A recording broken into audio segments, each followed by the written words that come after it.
السلام علیکم، welcome to the Sheraman law classes. دوستو، آج ہم دوبارہ اپنے کلاس کا آغاز کرتے ہیں اور آج اس کلاس میں آپ لوگوں کے ساتھ سپریم جوڈیشل کونسل کے بارے میں ڈسکس کرنا چاہتا ہوں، اور اس کلاس میں ہم سپریم جوڈیشل کونسل کے بارے میں جاننے کی کوشش کریں گے۔ تو دوستو، سپریم جوڈیشل کونسل کا ذکر ہمیں ہمارے آئین کے آرٹیکل 209 میں ملتا ہے۔ ہمارا جو آئین ہے the constitution of republic of Pakistan, اس کے آرٹیکل 209 میں ہمیں سپریم جوڈیشل کونسل کا ہمیں ذکر ملتا ہے، اور اس کے کمپوزیشن، اس کا سٹرکچر، اس کا جو آرگنائزیشن ہے، فنکشن ہے، اس کے بارے میں تفصیل سے اس کا ذکر موجود ہے۔ تو بیسیکلی سپریم جوڈیشل کونسل کیا ہے؟ یہ ایک بیسیکلی ایک کمیٹی ہے، ایک جوڈیشل کمیٹی ہے جو کہ کسی جج کے بارے میں، کسی جج کے مس کنڈکٹ کے بارے میں، یا جج کے مینٹل یا فزیکل انکیپیسٹی کے بارے میں فیصلہ کرتی ہے کہ آیا وہ جج کیپیبل ہے کہ بطور جج وہ پرفارم کر سکے اور اپنے خدمات انجام دے سکے یا نہیں۔ یہ فیصلہ سپریم جوڈیشل کونسل کرتی ہے، اور اس کے بعد سفارشات صدر پاکستان کو بھجوا دیتی ہے، اور پھر صدر پاکستان اس فیصلے کی بنیاد پہ اگر وہ مناسب سمجھے کہ یہ جج انکیپیبل ہے تو جج کو عہدے سے ہٹا سکتے ہیں صدر پاکستان۔ تو اس سے پہلے کہ میں تفصیل کے ساتھ اس کے آرگنائزیشن، فنکشنز اور کنسٹیٹیوشن کے بارے میں ذکر کروں، اس سے پہلے یہ ضروری ہے کہ میں پاکستانی تاریخ میں دو امپورٹنٹ جو کیسز ہے جو ریلیٹڈ ہے سپریم جوڈیشل کونسل میں، دو ریفرنسز آئی ہوئی تھی اس کے بارے میں، اور جو ہماری جوڈیشری میں بہت زیادہ اہم ہے، وہ ہماری جوڈیشری کے دو انتہائی اہم ججز، جس میں ایک سپریم کورٹ کے جج اور دوسرے اسلام آباد ہائی کورٹ کے انتہائی معزز ترین جج صاحبان تھے، ان سے متعلق ہے۔ تو ان میں سے ایک جج جسٹس قاضی فائز عیسیٰ صاحب تھے جو کہ سپریم کورٹ کے آنریبل جج تھے، اور دوسرے جج اسلام آباد ہائی کورٹ کے معزز ترین جج جسٹس شوکت عزیز صدیقی صاحب تھے۔ ان کے بارے میں یہ دو ریفرنسز آئی تھی سپریم جوڈیشل کونسل میں، اور اس میں اس طرح تھا کہ ایک ریفرنس دائر ہوئی تھی جسٹس قاضی فائز عیسیٰ کے خلاف سپریم جوڈیشل کونسل میں، اور اس ریفرنس میں جو صدر پاکستان کی تھرو آئی تھی، بیسیکلی ان کی اپوائنٹمنٹ کو چیلنج کیا گیا تھا جب وہ بلوچستان میں جج تعینات ہوئے تھے، اور سبسیکوینٹلی جب وہ سپریم کورٹ میں جب وہ جسٹس بنے تو اس کو چیلنج کیا گیا تھا، اور سپریم جوڈیشل کونسل نے اس فیصلے کو سنا، اور سننے کے بعد سپریم جوڈیشل کونسل نے اس پہ تفصیلی فیصلہ دیا، اور اس کے بعد اس ریفرنس کو خارج فرما دیا۔ اور اسی طرح جو دوسری ریفرنس تھی وہ جسٹس شوکت عزیز صدیقی سے متعلق تھی، اور اس میں یہ تھا کہ جسٹس شوکت عزیز صدیقی نے ایک کنٹروورشل سپیچ کی تھی راولپنڈی بار میں وکلا کے سامنے ایک تقریر کی تھی، اور جو کہ ایک متنازع تقریر ثابت ہوئی، اور اس کو ایک ریفرنس بنا کر سپریم جوڈیشل کونسل میں بھجوایا گیا، اور سپریم جوڈیشل کونسل نے اس پہ فیصلہ دیا، اور اس کے بعد سپریم جوڈیشل کونسل نے اپنے فیصلے میں یہ کہا کہ اس تقریر کے بعد جسٹس شوکت عزیز صدیقی کیپیبل نہیں ہے کہ وہ اپنے آپ اس کو ازیوم کر سکے بطور جج آف دی اسلام آباد ہائی کورٹ، اور سپریم جوڈیشل کونسل نے سفارشات مرتب کی اور صدر سے کہا کہ ان کو عہدے سے ہٹائے، اور اس کے بعد صدر پاکستان نے ان کو ان کے عہدے سے ہٹایا۔ تو یہ دو انتہائی اہم مثالیں ہیں ہماری جوڈیشری کے تاریخ میں جس پہ سپریم جوڈیشل کونسل نے اپنے فیصلہ جات دیے ہیں۔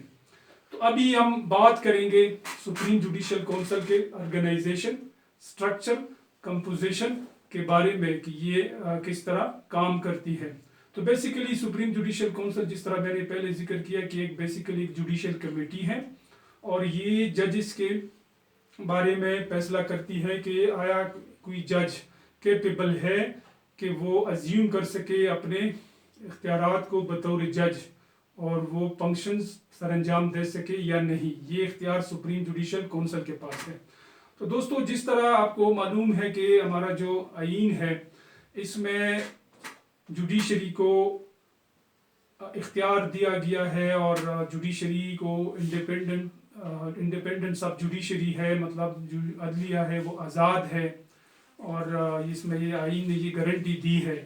تو کسی جج کو ہائی کورٹ یا سپریم کورٹ کو، اسپیشلی ہائی کورٹ یا سپریم کورٹ کے جج کو ہٹانے کے لیے کوئی اور طریقہ کار نہیں ہے ماں سوائے سپریم جوڈیشل کونسل. یعنی اگر کوئی جج سپریم کورٹ یا ہائی کورٹ کے کوئی جج ہو، وہ مس کنڈکٹ کرے یا وہ انکیپیبل ہے مینٹلی یا فزیکلی، اور اس کو ہٹانا مقصود ہو، تو کوئی دوسرا طریقہ کار نہیں ہے ماں سوائے سپریم جوڈیشل کونسل کے سفارشات کے.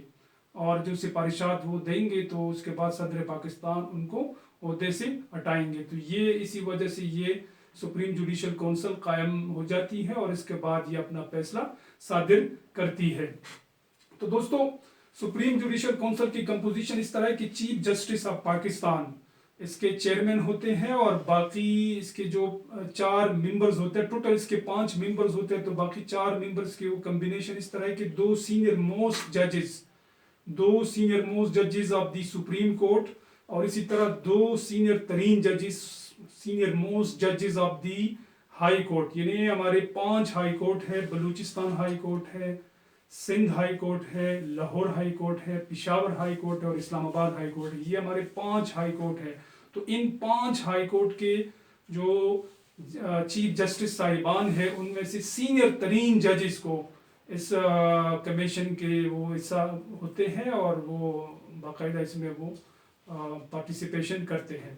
لیکن اس میں اس طرح ہے کہ اگر فرض کرے کوئی ممبر انکیپیبل ہو یا کسی ریزن کی وجہ سے وہ انیبل ہو کہ وہ پارٹیسپیشن کر سکے اس کمیٹی میں، بیمار ہو یا out of country who, participation نہیں کر سکتے یا لیو پہ ہو، تو اس کے بعد جو دوسرے نیکسٹ سینئر موسٹ جج ہیں وہ اس کمیٹی میں وہ بیٹھیں گے اور باقاعدہ اس کمیٹی کے وہ ممبر ہوں گے. اور اسی طرح اگر فرض کرے ریفرنس کسی ممبر کے خلاف ہو یا چیف جسٹس کے خلاف ہو، تو پھر جو دوسرے سینئر ترین جج ہوں گے وہ اس کمیٹی کے ممبر بنیں گے. تو یہ اس کی کمبینیشن اس طرح ہوگی. تو چیف جسٹس پاکستان اس کے چیئرمین، اور باقی جو 4 ججز ہیں وہ اس کے ممبران ہوں گے. تو یہ اس کی کمبینیشن ہے. ابھی اس کا جو فیصلہ ہے یہ نوٹ کرے، جو سپریم جوڈیشل کونسل کا فیصلہ ہے، اس فیصلے کو سپریم کورٹ کا فیصلہ مانا جائے گا. یہ انتہائی اہم پوائنٹ ہے. سپریم جوڈیشل کونسل کا فیصلہ سپریم کورٹ کا فیصلہ مانا جائے گا. یہ پوائنٹ بہت زیادہ امپورٹنٹ ہے.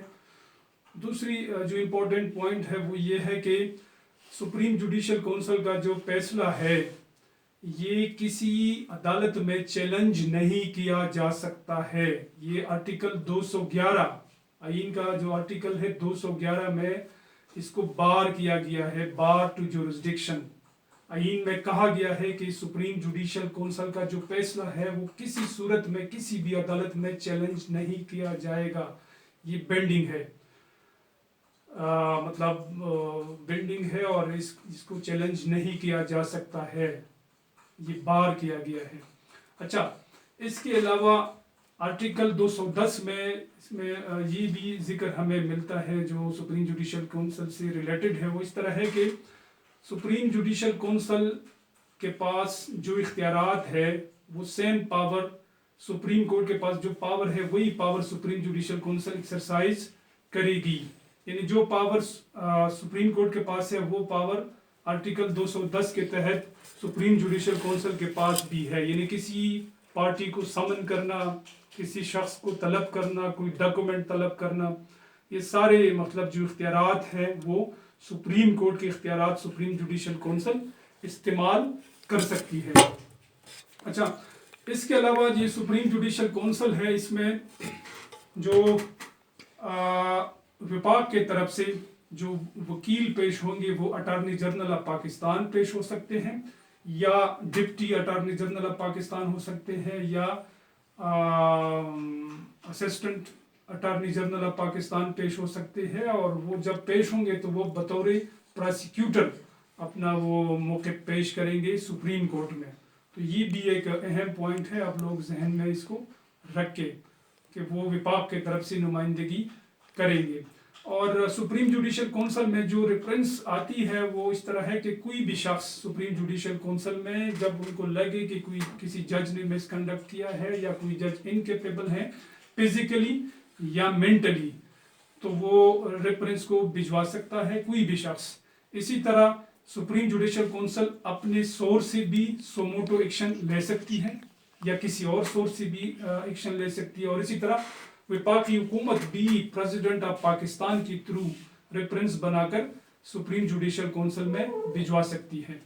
اور اس میں یہ ہے کہ جب سپریم جوڈیشل کونسل کوئی فیصلہ کرے گی تو ان کیمرہ اجلاس ہوگا اور اسی دوران میڈیا ٹرائل کو یہ کوریج نہیں دیا جائے گا اور ان کیمرہ اجلاس ہوگا.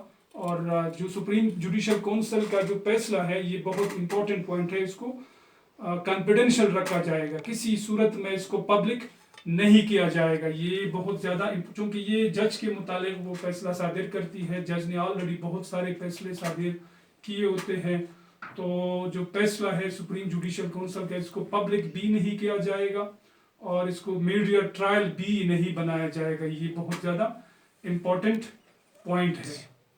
تو یہ تھا سارا جو ہم نے آج ڈسکس کیا سپریم جوڈیشل کونسل کے بارے میں.